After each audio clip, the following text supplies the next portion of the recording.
Olá pessoal, eu estou iniciando aqui mais um vídeo para tratar de um assunto muito importante que é a reforma tributária.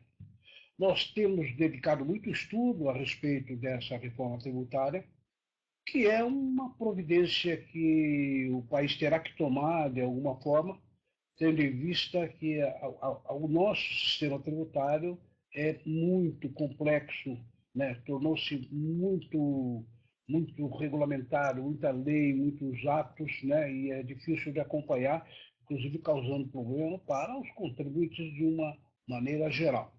Bom, então nós estamos numa fase aí de estudar a questão tributária, o sistema tributário, e eu tenho notado, por exemplo, que no Brasil já apareceram 14 projetos elaborados por profissionais autônomos, elaborados por profissionais ligados a entidades civis, né, até o próprio governo, etc. E nós temos também o grande projeto, que me parece aquele que está um pouco mais avançado, que é o projeto que está tramitando na Câmara dos Deputados. Então, é exatamente sobre isso que nós falaremos nesse vídeo de 1 hora.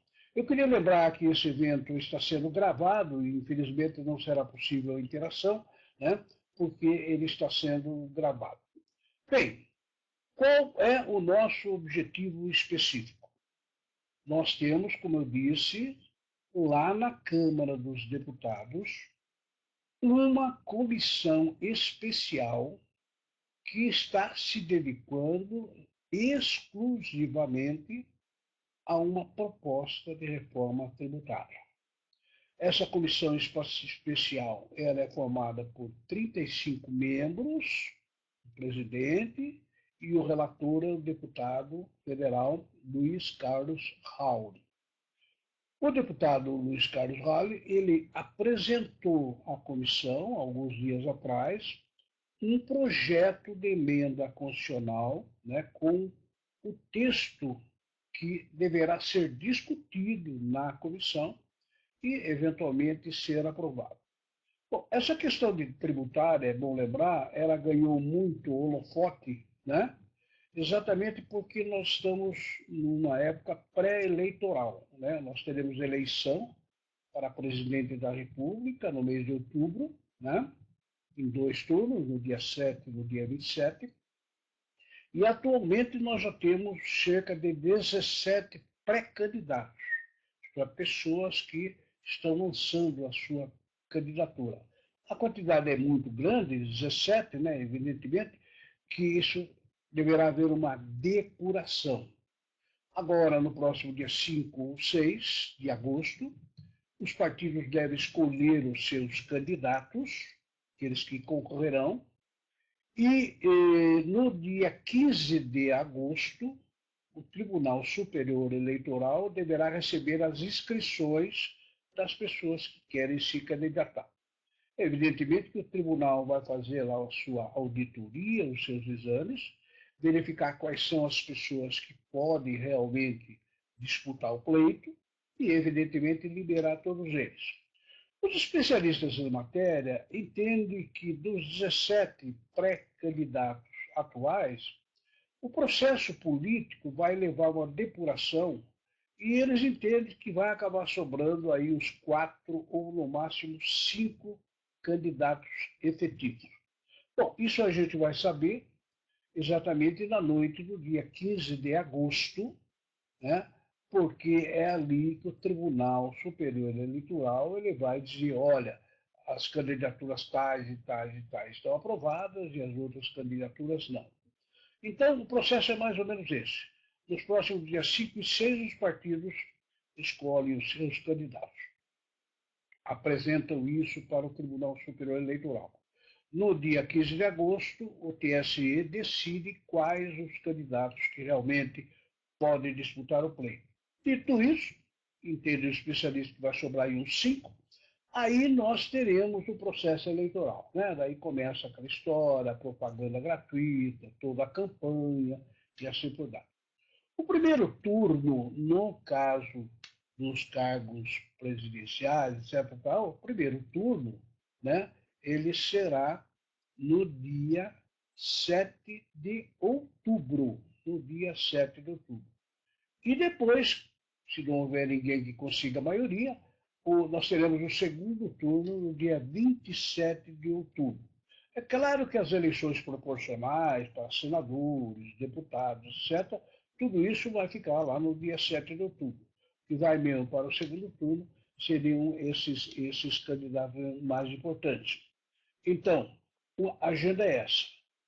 5 de agosto, escolha dos candidatos pelos partidos. 15 de agosto, registro das candidaturas no Tribunal Superior Eleitoral. 7 de outubro, primeiro turno das eleições para os presidentes, etc., e os demais cargos. E dia 27 de outubro, se houver necessidade, tudo indica que sim, haverá um segundo turno com os dois candidatos que conseguirem o maior número de votos. E depois, no dia 7 de outubro, na 27 de outubro, no final da noite, nós teremos aquele que foi eleito. Muito bem, eu estou falando tudo isso em relação às eleições exatamente porque o tema da reforma tributária ele aflorou, veio à superfície, porque, é claro, a imprensa, os partidos, os eleitores, de uma maneira geral, estão interessados, claro, em saber o que os seus candidatos pretendem fazer em várias áreas, mas também na área tributária, né? Os jornais, as televisões, os jornalistas, de uma maneira geral, quando entrevistam um pré-candidato, uma das primeiras perguntas é o que o senhor ou a senhora pretende fazer com a questão tributária, né? Então, todo mundo está sendo requerido a posição de cada qual em relação a isso.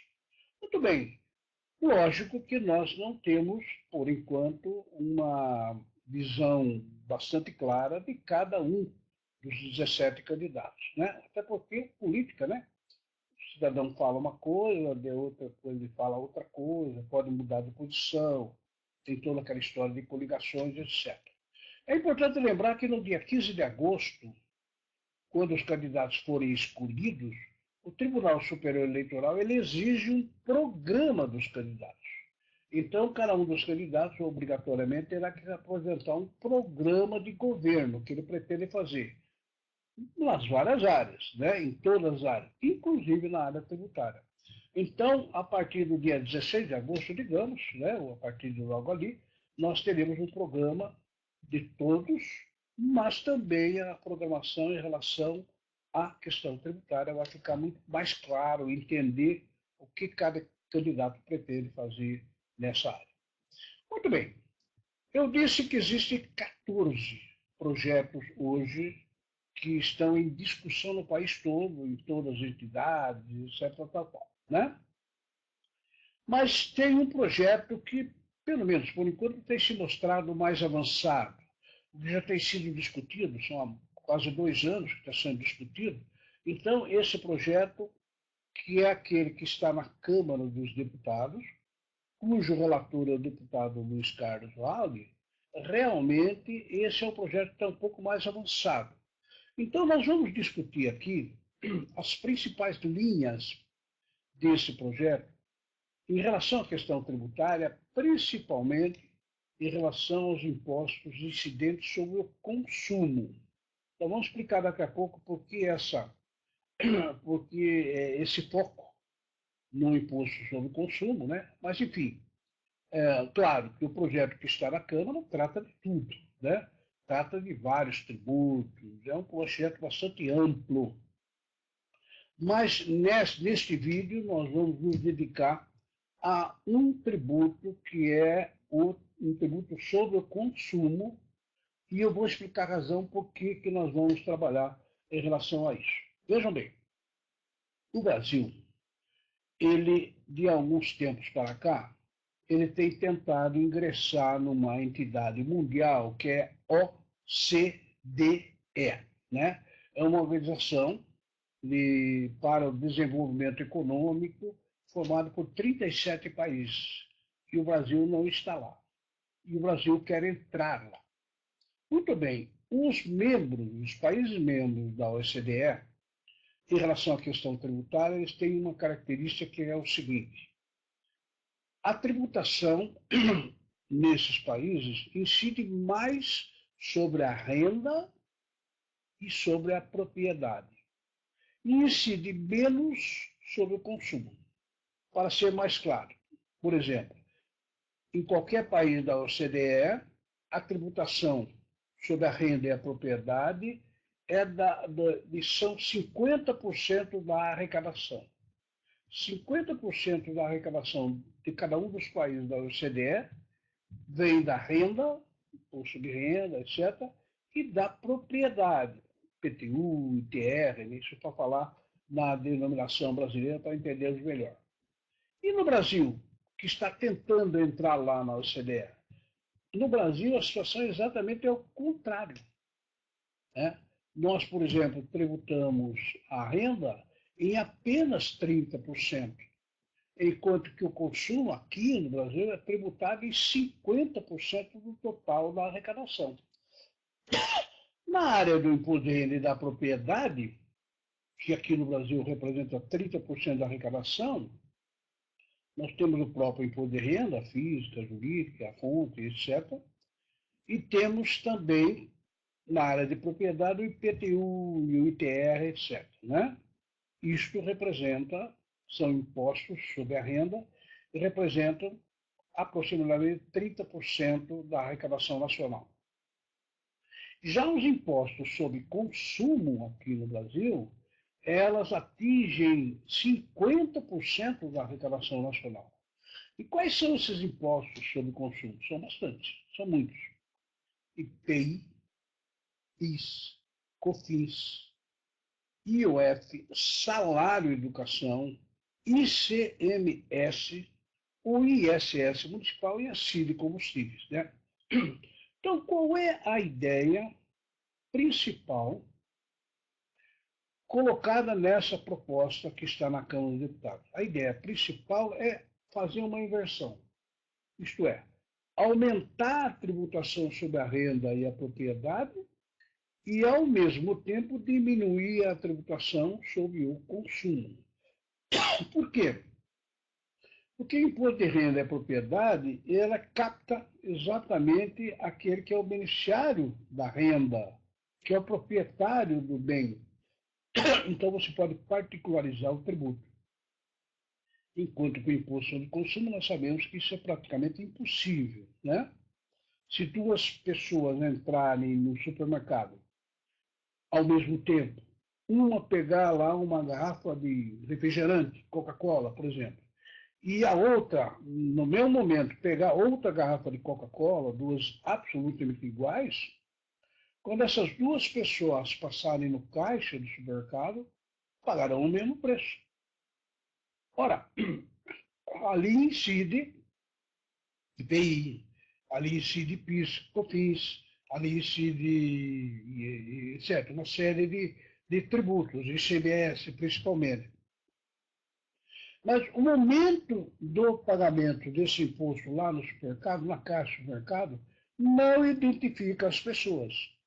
Pode ser o Antônio e o José. Os dois passando ao mesmo tempo, numa caixa, outra na outra, com a Coca-Cola na mão. Vão pagar o mesmo preço. Porém, não há identificação de que uma garrafa é do Antônio, outra que é do José. O tributo é o mesmo. Quer dizer, esses tributos, o tributo ICMS, IPI, PIS, COFINS, eles não fazem identificação da pessoa e, consequentemente, não avaliam a capacidade tributária, que é um dos princípios do direito tributário. Não avalia a capacidade tributária, se um pode mais ou pode menos. Ora, o Antônio pode ser uma pessoa muito simples, pobre até, né? Que simplesmente resolveu comer lá, mas com uma renda muito baixa, etc. Né? Enquanto que a outra pessoa, né, o José que estava ao seu lado, pode ser um milionário, né? Pode ser um muito rico, um grande patrimônio. Só que os dois pagaram o mesmo imposto. Por quê? Porque ICMS, IPI, PIS, COFINS não identifica a capacidade, não avalia a capacidade contributiva. Ora, se o Antônio José estivesse fazendo a declaração do imposto de renda da pessoa física, por exemplo, é claro que o Antônio poderia até ficar isento, ou talvez nem obrigado à declaração, não tem renda suficiente, enquanto que o José poderia estar a pagar muito imposto de renda, porque ele tem uma renda muito alta, ou tinha que pagar o IPTU grande, porque ele tem um patrimônio significativo, né? Então, é exatamente por isso que a proposta principal que está na Câmara dos Deputados, nas palavras do seu relator Luiz Carlos Rauli, é exatamente a principal objetivo é consertar essa situação. Isto é, aumentar a tributação na renda da propriedade e diminuir a tributação sobre o consumo, né? Essa proposta que está lá na Câmara dos Deputados é a proposta emenda à Constituição número 293 de 2004. É uma proposta que veio lá de trás, paralisou e agora está retornando. Então, é a PEC 293 de 2004, está na Câmara dos Deputados, e só que ela, para fazer isso, para atingir esse objetivo, para atingir esse alvo, ela pretende criar um tributo só sobre o consumo. Em princípio, um imposto geral sobre o consumo, que o projeto está chamando de imposto sobre operações com bens e serviços. A sigla é IBS, Imposto sobre Operações com Bens e Serviços. Esse imposto, caso venha a ser aprovado, ele substituiria 8 tributos, né, que eu já listei lá, que é o IPI, PIS/PASEP, COFINS e IOF, Salário e Educação, ICMS, ISS e CID. Todos esses tributos, eles seriam substituídos por um só, que é o IBS, Imposto sobre Operações com Bens e Serviços. É claro que essa proposta ela também inclui a criação de um outro imposto, que é o chamado imposto seletivo. Mas o imposto seletivo, ele aplica-se a poucos produtos, no máximo 10, né? E são alguns produtos como fumo, como bebida alcoólica, né? Esse tipo de produto que a sociedade não tolera muito, né? Mas tributa, né? Ou algumas mercadorias que têm muita comercialização, como petróleo, combustíveis, né? Enfim, esses produtos que ele tem um mercado muito grande, muito. Então, o imposto seletivo, que é no máximo 10 produtos, e segundo o relator está até diminuindo aí, ele será para cobrar diretamente na indústria, na fábrica daquele produto, e não há nenhuma cobrança a mais. Diferentemente do IBS, do nosso IVA, que na verdade o IBS é a nossa versão brasileira, é a nossa versão no nosso país que nós estamos tentando, né? Muito bem. Então, o mencionado imposto, como eu disse, ele tem todas as características de um IVA, Imposto sobre o Valor Agregado. Esse IVA, para termos uma ideia, ele começou na França, se espalhou pelo mundo. Aqui no Brasil surgiu o IPI, que é IVA, surgiu o ICMS, que é IVA, surgiu depois o PIS e COFINS não cumulativo, que é IVA também. Só que o Brasil fez errado. Todo mundo, os especialistas dizem que o Brasil fez totalmente errado. Na época, no IPI, foi em 1964, na época da Revolução. Na época, se quisesse criar um IVA mesmo, teria que ser um imposto só. Só que inicialmente criou-se um IVA federal, depois veio o IVA estadual com o ICMS, depois veio o IVA das contribuições com o PIS e COFINS. Enfim, todos são unânimes em alegar que o Brasil fez errado em relação ao IVA. Não deveria ter feito isso, deveria ter feito logo um imposto nacional. Isso não foi feito na época, mas os países da OCDE, todos eles, mais de 100 países, utilizam o imposto sobre o valor agregado. Uma curiosidade, em Portugal, português sempre é diferente, né? Lá é IVA também, mas é imposto sobre o valor acrescido. Na verdade, o sentido das palavras agregado e acrescido é o mesmo, né? compra por 100 e vende por 110. Compra por 110 e vende por 150. Quer dizer, o valor agregado, o lucro, ou o valor acrescido. Né? E nós aqui estamos chamando de IVA, valor agregado. Só que o nome do nosso IVA, no IVA brasileiro, tudo indica, se aprovado, será IBS, Imposto sobre Operações com Bens e Serviços. É a mesma coisa, só que direciona exatamente para o tipo de bem que está sendo tributado. Né? Muito bem, vamos examinar rapidamente as principais características do IBS, ou do IVA brasileiro. Tá? São várias características e eu vou comentar cada um deles rapidamente. Vejam bem, a primeira característica principal do IBS é que ele é uniforme. Isto é, ele é uniforme em todo o território nacional, é idêntico.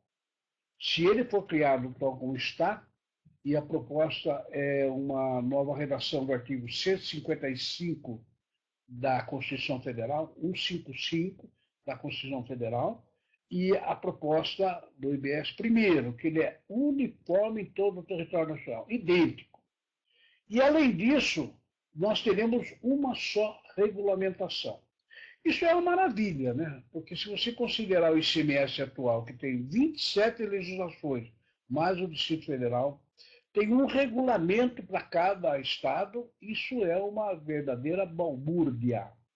Então, a proposta é que ele seja uniforme, quer dizer, idêntico em todo o território nacional, e, logicamente, tem apenas um regulamento, o regulamento do IVA, o regulamento do IBS Brasil, e não o regulamento do IBS de São Paulo, de Minas, Ceará, nada disso. Nós teremos uma regulamentação única. Inclusive, o texto diz que é proibida a adoção de uma norma estadual autônoma. Nenhum estado pode legislar diferente. Ele tem que ter exatamente a regulamentação é a mesma em todo o território nacional. Muito bem. Qual é a segunda característica do IBS? Segundo a proposta lá da comissão. Bom, ele será não cumulativo. Será não cumulativo. Logicamente, compensando em cada operação o montante do IBS que foi cobrado anteriormente. Certo? Então, a cada operação que a empresa faz, ela calcula o seu IBS nas alíquotas que forem fixadas, na alíquota, né, que será única em todo o país, mas ela compensa o IBS que ela pagou para o seu fornecedor. Né? É um sistema de não cumulatividade, que é uma característica principal do tal IVA, aí que nós estamos trazendo para o IBS.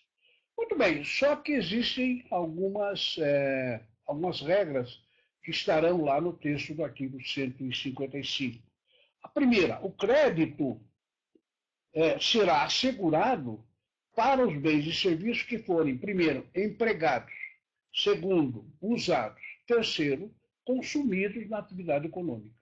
Quer dizer, o contribuinte, a pessoa jurídica física que estiver calculando o seu imposto, pode excluir, pode compensar aquilo que foi feito, desde que aquele bem, aquele direito tenha sido empregado, tenha sido usado ou consumido na atividade econômica. E tem uma exceção aí para bens de uso e consumo pessoal. Evidentemente, isso não dá direito de crédito, mas ou mais, tudo bem. Segunda regra importante é que o crédito é integral, quer dizer, por inteiro e imediato, quando for aquisição de bem do ativo imobilizado.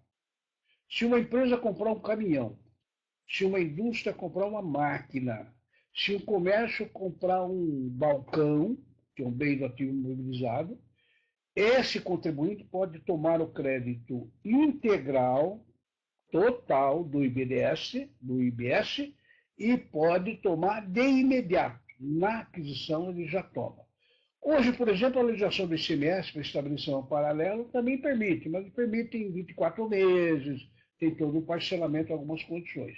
Pelo que está dito aqui, não. Será integral, tudo, todo o IBS pago anteriormente, acumulado anteriormente, e também será imediato. Comprou, toma o crédito. Muito bem. Além disso, a legislação ela vai permitir que o contribuinte ele compense os saldos acumulados do IBS, né? Isso é muito natural, né? Veja, depois nós veremos que as exportações não pagam o IBS. Ora, quem não paga o IBS e toma os créditos anteriores vai acumular créditos. Então a legislação já prevê que esses créditos podem ser tomados, como no caso que ocorre com muita frequência na exportação.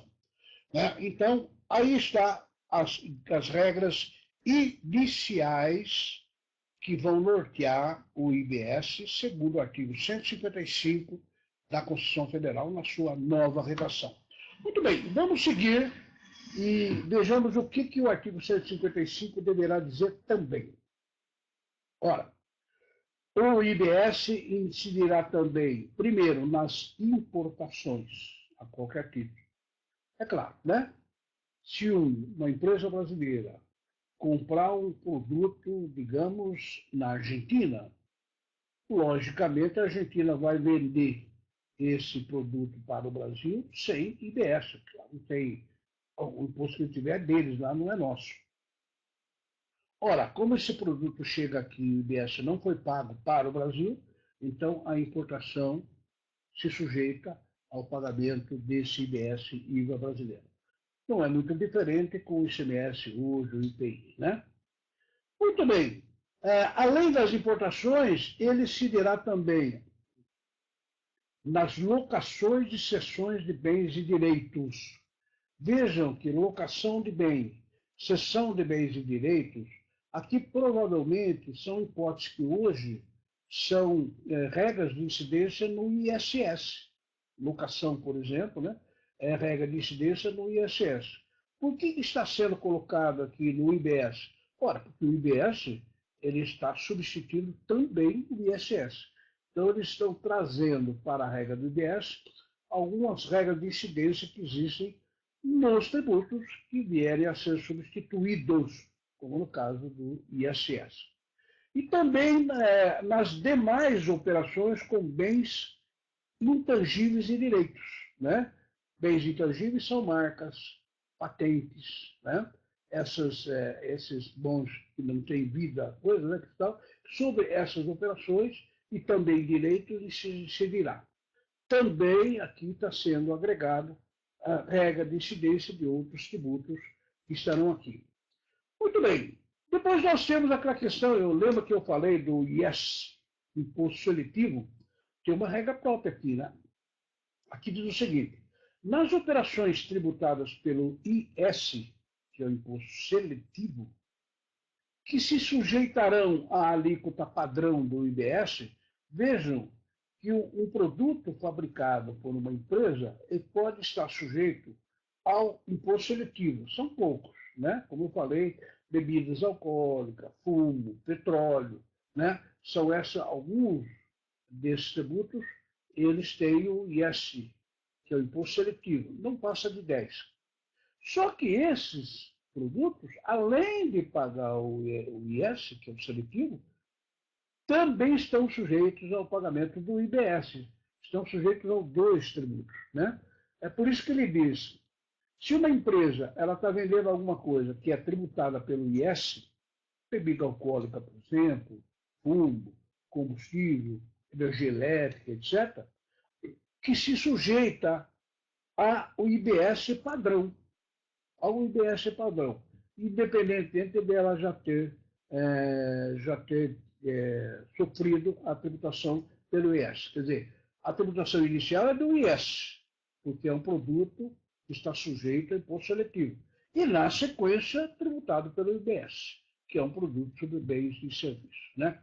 É claro que o IS ele é um imposto monofásico, é uma vez só, incide só na produção. Imposto, bebidas alcoólicas, por exemplo, ela vai pagar na produção, né, na indústria de bebida.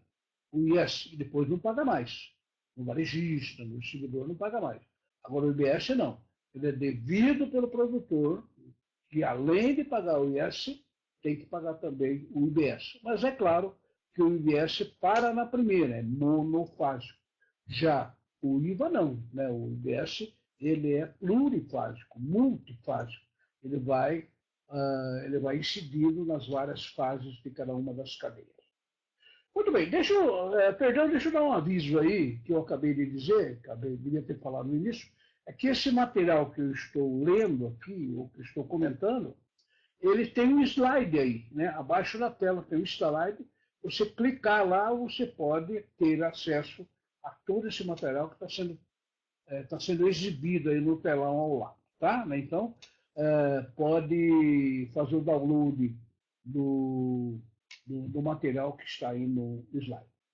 Muito bem, então nós vimos aí algumas hipóteses, além da regra geral, de incidir sobre todos os bens e serviços, também alguns casos especiais que estão previstos.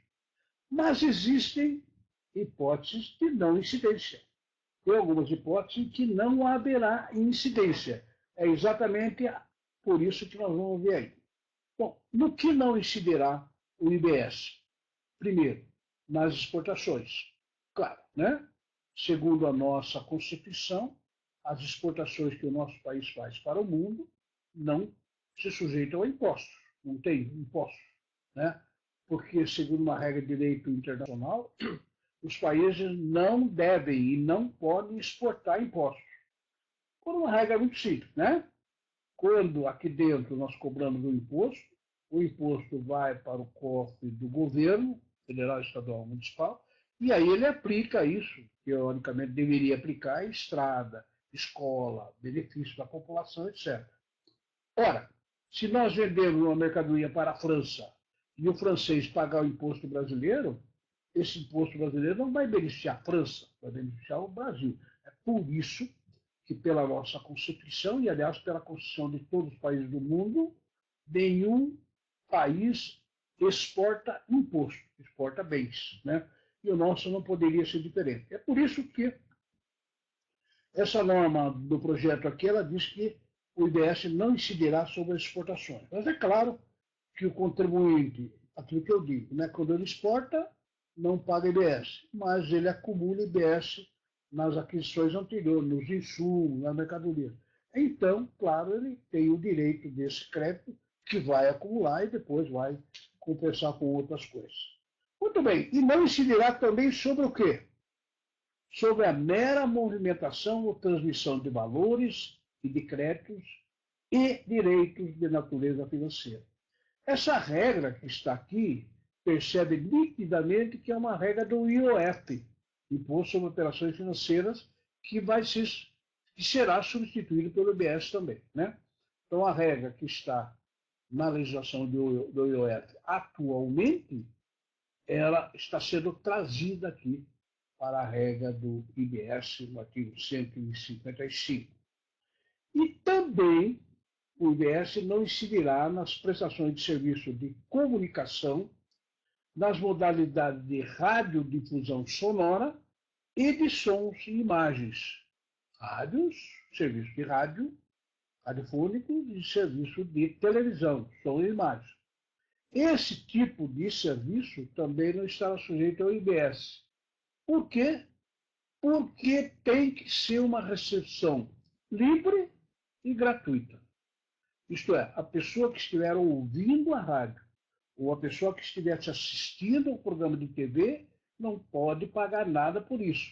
E se pagar, está sujeito ao IBS. A TV aberta, por exemplo, a TV fechada, né? Os canais fechados têm que pagar, pagam atualmente o ICMS e terão que pagar o IBS. A rádio, por exemplo, as rádios, normalmente, a maior parte das rádios não cobra nada. Mas se tiver uma rádio que tem que pagar uma mensalidade, um valor qualquer, esse valor está sujeito ao IBS. Tem que ser essa comunicação, esse serviço, necessariamente de recepção livre, qualquer um ouve ou assiste, e segundo, tem que ser absolutamente gratuito para se valer do benefício da isenção. Né? E não incide, da não incidência, que não incide o IBS.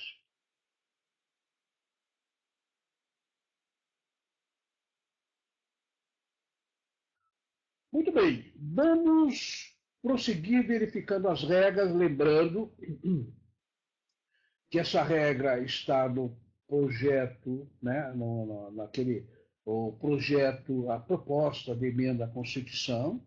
Eu já disse aqui que é a de número 293, de 2004, tramita atualmente na Câmara dos Deputados. Se você quiser ter acesso a todo esse material, basta entrar no site da Câmara dos Deputados, que é câmara.gov.br. Você, em atividade legislativa, entra em comissões. Nas comissões, você tem uma comissão temporária, né, especial, que é a Comissão Especial da Reforma Tributária. Então, ali, todo o material está inteiramente disponível. E vamos prosseguir aqui mais uma regra que está, aliás, na redação da proposta de emenda constitucional, que é o seguinte: o imposto, o IBS, pertencerá ao estado de destino do bem ou serviços, né, nos termos da lei. Ora, por que estado de destino? Imagina o seguinte: uma empresa de Sorocaba, onde estamos agora, ela vende uma máquina para uma empresa de Osasco, que também é do estado de São Paulo. Então, é claro, o imposto incidente sobre essa máquina vai para os cofres do estado de São Paulo. Agora, imagine que essa mesma empresa vende outra máquina para uma empresa de Juiz de Fora, nos Minas Gerais. Ora, o IBS dessa máquina, vendida pela empresa sorocabana, paulista, portanto, para a empresa de Juiz de Fora, mineira, portanto, o IBS vai ficar com quem? Com o estado de São Paulo? Não.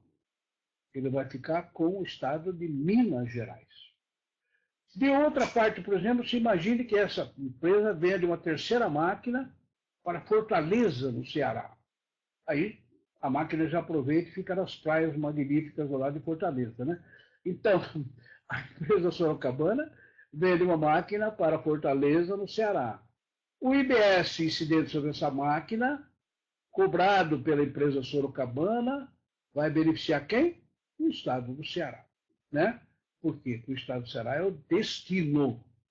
Então, não é só o serviço, não é só um bem, mas também o serviço vai sempre para o estado do destino. Agora, a lei deve prever, uma lei complementar deve prever alguns esquemas para facilitar a cobrança desse IBS no destino, que é meio complicado, tal. Então, como é que pode se fazer? Diz aqui, olha, você pode centralizar tudo do único estabelecimento, né? A empresa Sorocaba, se estiver vendendo pela matriz, por uma filial, pode centralizar tudo no único estabelecimento. A empresa sorocabana, ela pode exigir o imposto de todo mundo, São Paulo, Minas, Ceará, e depois ela vai repassar para o estado do destino.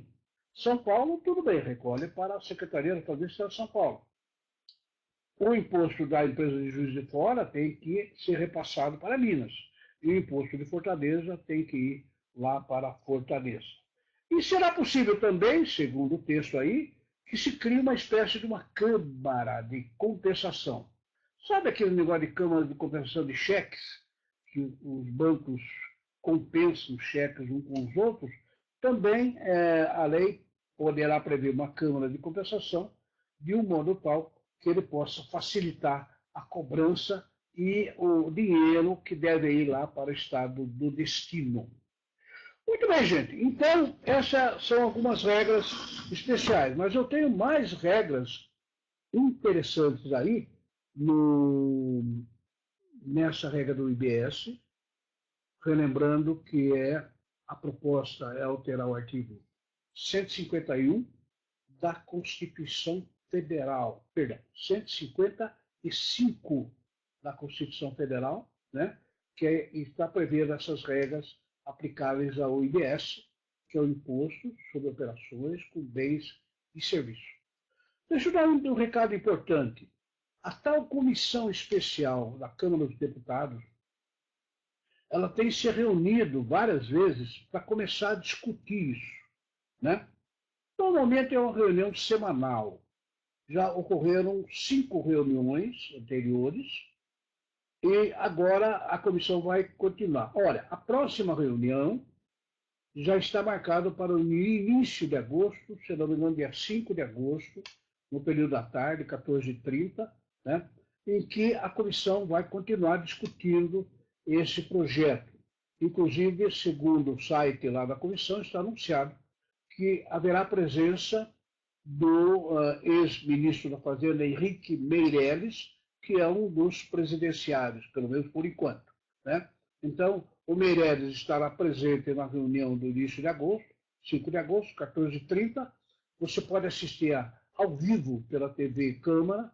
Essa reunião, fica aqui o convite. Muito bem. Vamos para uma regra muito importante, pessoal. Essa regra realmente é revolucionária em termos tributários no Brasil, né, porque ela poderá, se for aprovada, evitar o maior drama da legislação tributária brasileira, que é o seguinte: o IBS, diz o inciso 6º, o IBS não poderá ser objeto de, primeiro, isenção. Segundo, redução de base de cálculo. Terceiro, concessão de crédito presumido. Quarto, anistia. Quinto, remissão ou qualquer outro tipo de incentivo ou benefício fiscal financeiro vinculado ao imposto. Vejam, a lei, se for aprovada, ela será revolucionária. Ela já é revolucionária no sentido de que é uniforme em todo o país. E tem uma regulamentação só, que pressupõe talvez uma alíquota única, né? Já é revolucionária. E agora ela não vai permitir nem isenção, nem redução de base de cálculo, concessão de crédito presumido, anistia, remissão, qualquer outro incentivo. Por quê? Porque a lei pretende acabar com a tal guerra fiscal, que é um cancro na legislação tributária brasileira, essa história da guerra fiscal, né? Um Estado rouba a indústria das outras, né? E concede benefícios que não são permitidos, inclusive esses benefícios que estão listados aqui, todos eles têm que ser aprovados na CONFAZ, né? Ou no Conselho Nacional Fazendário. Só que os estados não fazem isso. Eles concedem benefício e, boa, é ilegal, e aí tem que entrar com uma ação no CONFAZ, aí o CONFAZ tem que ir no Supremo Tribunal Federal. É uma luta inglória que não consegue se resolver. Ora, na medida em que a legislação proíba tudo isso, né, então vai ficar muito claro que nenhuma unidade da federação poderá conceder nenhum benefício, nenhum desses benefícios, sem que vá ter algum problema, né? Por quê? Porque esse tipo de situação, esse tipo de comportamento dos estados é que causam inúmeros problemas. Bom, nós temos um outro problema também, além dos estados, né? Mato Grosso oferece benefício, São Paulo oferece benefício, Ceará oferece benefício e fica trazendo empresas e indústrias de outros estados para lá. Segundo dizem os especialistas, isso, é claro, é muito bom no começo, né? Porque a empresa vai lá, leva emprego, etc. Tal. Só que não está pagando imposto nenhum, segundo o benefício concedido. Aí as empresas que prometem ter 500 empregados não têm, as empresas atravessam dificuldade, recuperação judicial, tal, ou vão até a falência, e o imposto foi dispensado e o Estado não ganha nada. Fica só com a parte ruim, o que tem sido muito comum, né? Então é por isso que esse dispositivo que está aqui será ótimo se for aprovado exatamente como está. Muito bem, mas existem exceções, né? E exceções que é facilmente compreensíveis e que nós vamos aplicar. Essas exceções não podem ter isenção, redução, concessão, mas tem algumas exceções. Quais? Alimentos, inclusive os destinados ao consumo animal. Certo? Então, o alimento é uma questão social, né? Claro, tem pessoas passando fome, além disso tem que pagar imposto, tal, tal. Então, uma das ideias é que realmente o alimento, que é uma exceção, pode ter uma isenção, uma redução de base de cálculo, tal, tal. Inclusive de consumo animal. Quer dizer, então fique tranquila. Você vai comprar o alimento sem imposto, se a lei for aprovada, e o seu cachorrinho também, né? Aí você pode passear com o seu dog à vontade, que ele estará bem alimentado. Eu falo cachorrinho como gatinho, e assim por diante, né? Os alimentos destinados ao consumo animal. Primeiro. Segundo, os medicamentos. Claro, né? Medicamento envolve saúde, saúde envolve doença, doença envolve problemas financeiros, econômicos, situações complicadíssimas. Então, o medicamento tem aqui uma previsão de que ele pode realmente ter algum benefício social que vá desde a isenção, redução, anistia, alguma coisa desse tipo. Uma outra situação que também tem um viés social é a possibilidade de que o serviço de transporte público coletivo de passageiros também possa ter um desses benefícios. Quando eu falo transporte coletivo, público, primeiro público, para todo mundo, coletivo, não individual, mas coletivo, de passageiros.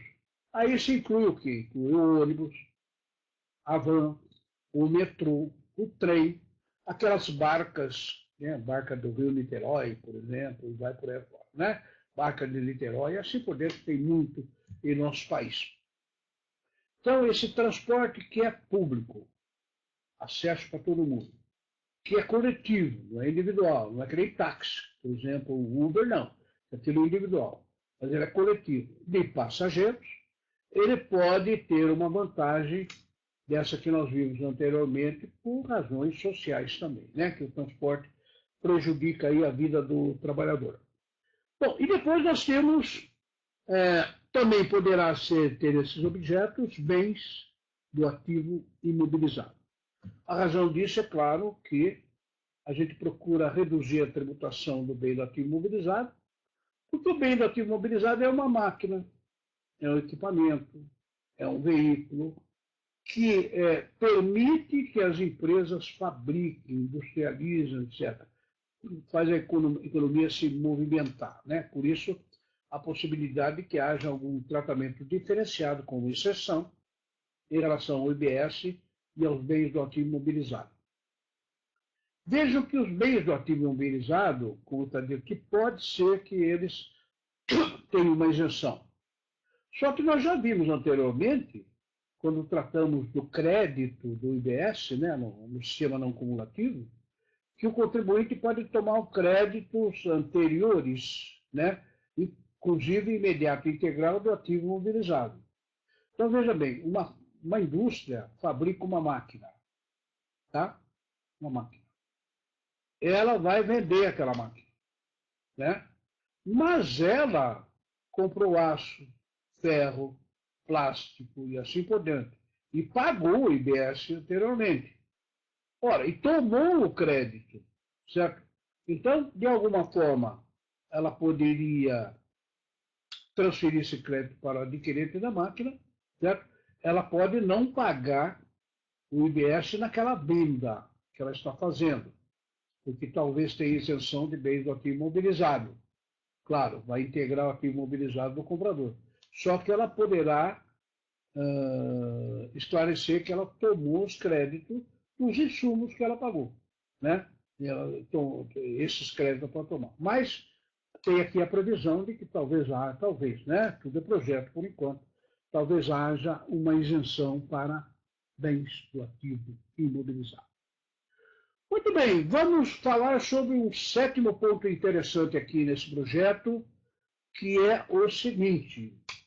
Diz o texto que está sendo proposto que o IBS, né, não integrará a sua própria base de cálculo e também a do imposto seletivo. Essa regra é ótima, porque ela diz o seguinte: o IBS ele vai ser um imposto que será cobrado por fora. Mas vamos entender direito, eu não estou falando por fora no sentido de ilegalidade, não é bem isso aí, não. Estou falando por fora, no sentido de que a empresa vende um bem por R$ 1.000. Se a alíquota do IBS fosse, por exemplo, 30%, ela vai cobrar 30% de 1.000, que dá 1.300. Né? 300. Com 1.000 dá 1.300. Então, o comprador de uma mercadoria cujo valor é de R$ 1.000 e que está sujeito ao IBS, digamos, numa alíquota de 3%, 30%, lógico, a empresa vendedora ela vai cobrar 1.000 da mercadoria e mais 300 do IBS. O total da sua nota, seu duplicado, sua fatura, seu boleto, vai ser de 1.300. 1.000 da mercadoria, 300 do IBS. Por quê? Porque o IBS está sendo cobrado por fora. Totalmente diferente do ICMS, porque o ICMS é por dentro. Né? Nós sabemos que você compra uma mercadoria por R$ 1.000 que tem ICMS, o ICMS faz parte do 1.000. Né? Tanto que ele está lançado na nota do ICMS, tanto, mas ele compõe o preço no ICMS. No IBS não comporá, pelo menos se esse projeto vier a ser aprovado. Essa técnica da cobrança por fora é a mesma técnica que é aplicada aqui no Brasil no IPI. Né? Uma indústria, quando vende um produto que fabricou, que tem IPI, ela emite a nota do valor do produto, da mesa, da cadeira, da geladeira, e adiciona o valor do IPI segundo a TIP, a tabela do IPI. Né? Ora, então, o IBS vai ser desse mesmo jeito. Ela vende por 1.000, vê qual é o IBS, adiciona e cobra o total. 1.000 mais 200, 1.000 mais 300, chega lá quanto for a alíquota do IBS. Por quê? Porque vai existir uma previsão que não existe hoje, de que o IBS não integrará sua própria base de cálculo. E vejo também que não integrará um imposto seletivo. A indústria que está fabricando bebida alcoólica ou não alcoólica, fumo, petróleo, combustível, energia, tal, ela também sabe que ela tem que cobrar e o IBS tem que estar à parte, cobrado por fora do cliente e assim por diante. Né? Isso também é uma regra muito interessante, que ela realmente, se for aprovado o projeto, ela vai estar lá. Muito bem, gente. E depois nós temos um 8º ponto, que está aí nesse material, que vocês fizeram o download aí, que está sendo exibido na tela, que é o 8º ponto, que diz o seguinte: uma lei complementar, lógico, uma lei complementar que será aprovada posteriormente, estabelecerá as matérias de regulamentação única, que somente produzirão efeitos após a aprovação da resolução do Senado Federal. Né? Então, aquela tal regulamentação única que nós vimos anteriormente, quando vimos que o IBS será uniforme em todo o território nacional e terá regulamentação única, uma lei complementar vai dizer, olha, a regulamentação única é esta, e vai haver uma lei complementar dizer isso, aquilo, tal. É uma lei complementar e ela só será obedecida, só terá efeito depois da aprovação por uma resolução do Senado Federal.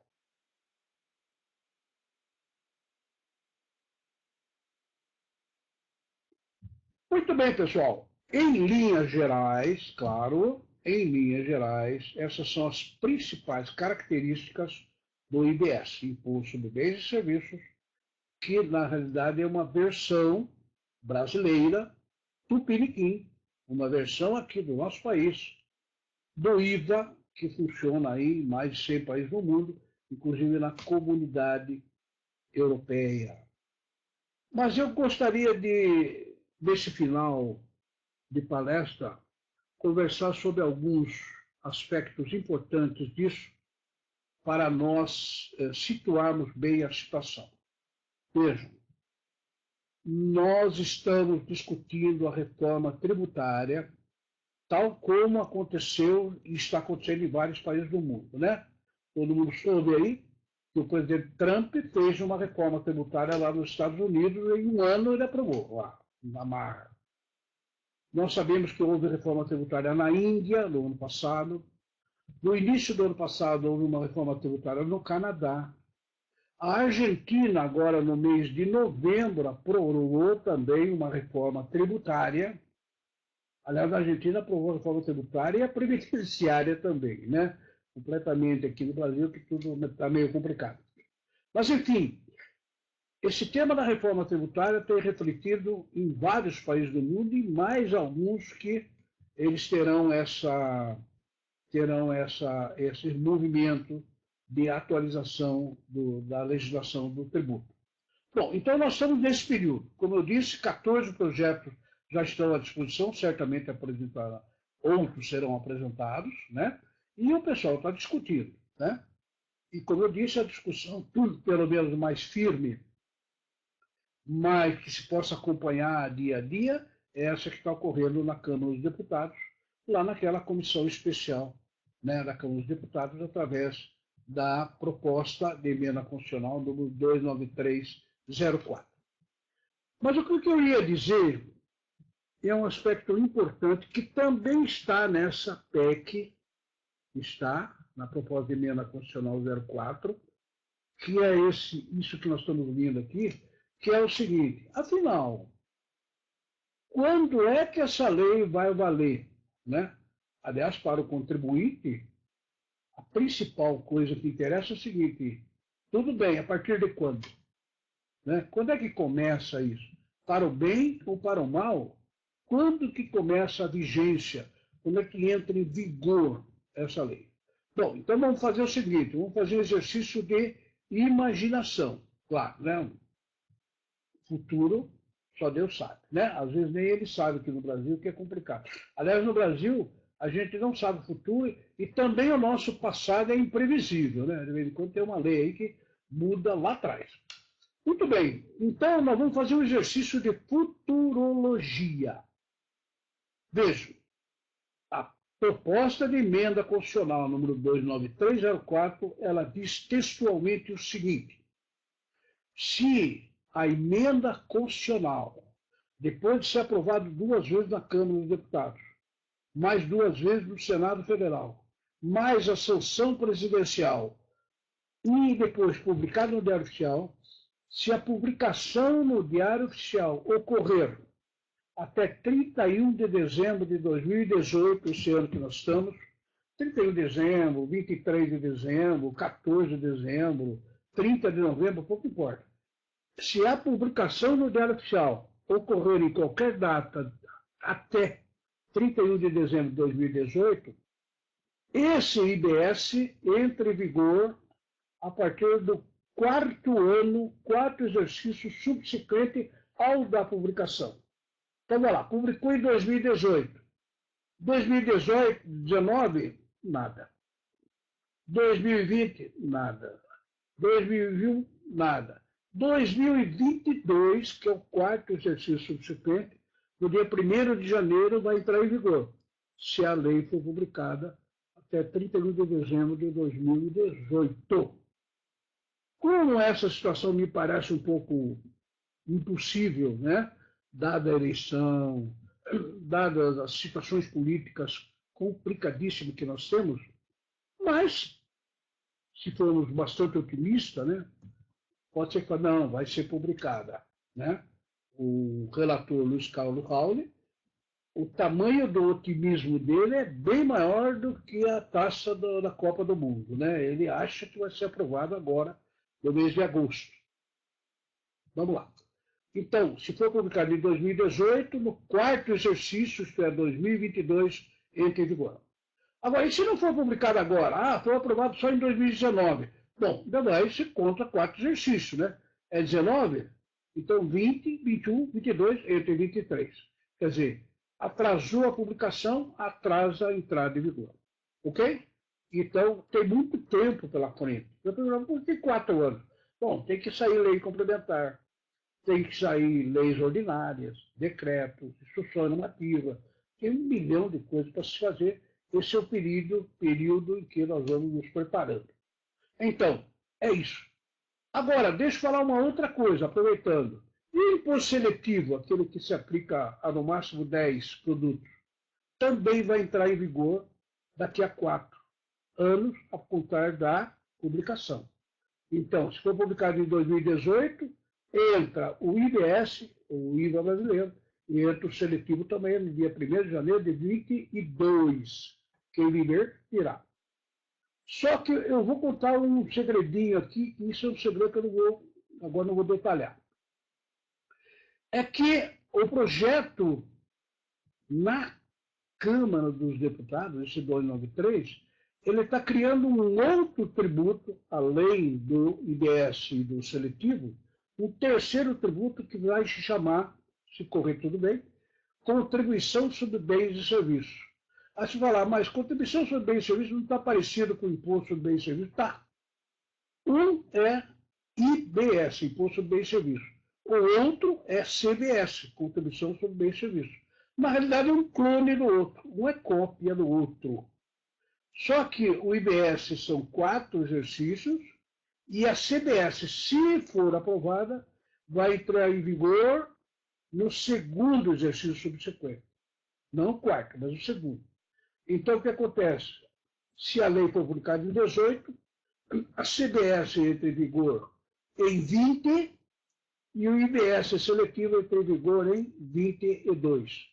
Aí você perguntará, mas essa CBS, qual é a função dela? Bom, a função dela é de uma fora zero. Por quê? Porque as empresas pagarão a CBS, que é 1% da alíquota, e descontarão o valor pago na COFINS, que ainda não morreu até lá. Então, se publicar a lei em 2018, a CBS entra em 2020, fica 2 anos, 20 e 21, e sai de cena. Em 22 entram o IBS e o imposto seletivo. Mas a CBS é meio complicada também, tem muita regra própria, e a gente vai voltar a falar dela num próximo vídeo, numa outra palestra que estaremos também gravando e disponibilizando em vídeo.